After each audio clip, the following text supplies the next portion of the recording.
నమస్కారం అండి. నా పేరు మాగాని రాజు. మా కంపెనీ వచ్చేసి అగ్రిన్యూటీ ఎలక్ట్రానిక్స్ ప్రైవేట్ లిమిటెడ్. మేము వచ్చేసి ఎలక్ట్రానిక్ ప్రొడక్ట్స్ అయితే తయారు చేస్తున్నాము. దీనిలో మేము ప్రజెంట్ తయారు చేసిన ప్రోడక్ట్ ఏంటంటే దీని ద్వారా ఏంటంటే రైతు తన మోటార్ ఉంటాయి కదా, అగ్రికల్చర్ మోటార్స్, వీటిని 1 కిలోమీటర్న్నర దూరం నుంచి ఆన్ చేసుకోవచ్చు, ఆఫ్ చేసుకోవచ్చు. అదేవిధంగా దీనిలో టైమర్ అనే ఫీచర్ ఉంటుంది, దాని గిట్టంగా కంట్రోల్ చేసుకోవచ్చు అనమాట 1.5 కిలోమీటర్ నుంచి. ఈ డివైస్ని అయితే ప్రజెంట్ వీళ్ళైతే యూజ్ చేస్తున్నారు. వీళ్ళు వచ్చేసి డైరీ ఫామ్ కోసం అయితే యూజ్ చేస్తున్నారు. వీళ్ళ మోటార్ వచ్చేసి అక్కడ ఉంది, దాదాపు ఒక 250 మీటర్స్ ఉంటుంది. వీళ్ళు ఏంటంటే ప్రతిసారి వాటర్ పెట్టాలన్నప్పుడల్లా అక్కడికి వెళ్ళి మోటార్ ఆన్ చేసి ఇక్కడికి వచ్చి వాటర్ యూజ్ చేసుకునేది అనమాట. ఈ డివైస్ వల్ల వీళ్ళు ఏంటంటే 1000 నిండిన ఏమంటే రిమోట్ ద్వారా ఈజీగా ఆఫ్ చేసుకుంటారు అనమాట. దీని ద్వారా ఏంటంటే వాటర్ సేవ్ అవుతుంది, అదేవిధంగా టైం సేవ్ అవుతుంది.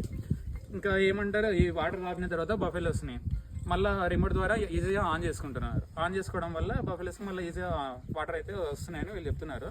ప్రజెంట్ చూసుకోవచ్చు, ఈ రిమోట్ ద్వారా ఇక్కడి నుంచి అయితే మేము ఆన్ చేసి చూపిస్తాము డివైస్ని. ఒకసారి ఆన్ చేసి చూసుకోవచ్చు, వాటర్ అయితే ఇక్కడ వస్తాయి. దాదాపు ఒక 250 మీటర్స్ నుంచి అయితే వాటర్ వస్తున్నాయి ఇక్కడికి. వాటర్ అయితే ఇక్కడ వస్తున్నాయి. ఏంటంటే ఇక్కడ అవసరం ఏంటి అనమాట, వీళ్ళు ఈజీ మళ్ళీ ఇదే రిమోట్ ద్వారా ఇక్కడి నుంచి ఆఫ్ చేసుకోవచ్చు. చూసుకోవచ్చు, ఇది అయితే ఇప్పుడు మోటార్ అయితే ఆఫ్ అయింది. అంటే వీళ్ళు ఏంటంటే ఇలాంటి సమయంలో విధంగా ఇప్పుడు అక్కడికి వెళ్ళాల్సిన అవసరం లేదు, వీళ్ళకైతే టైం సేవ్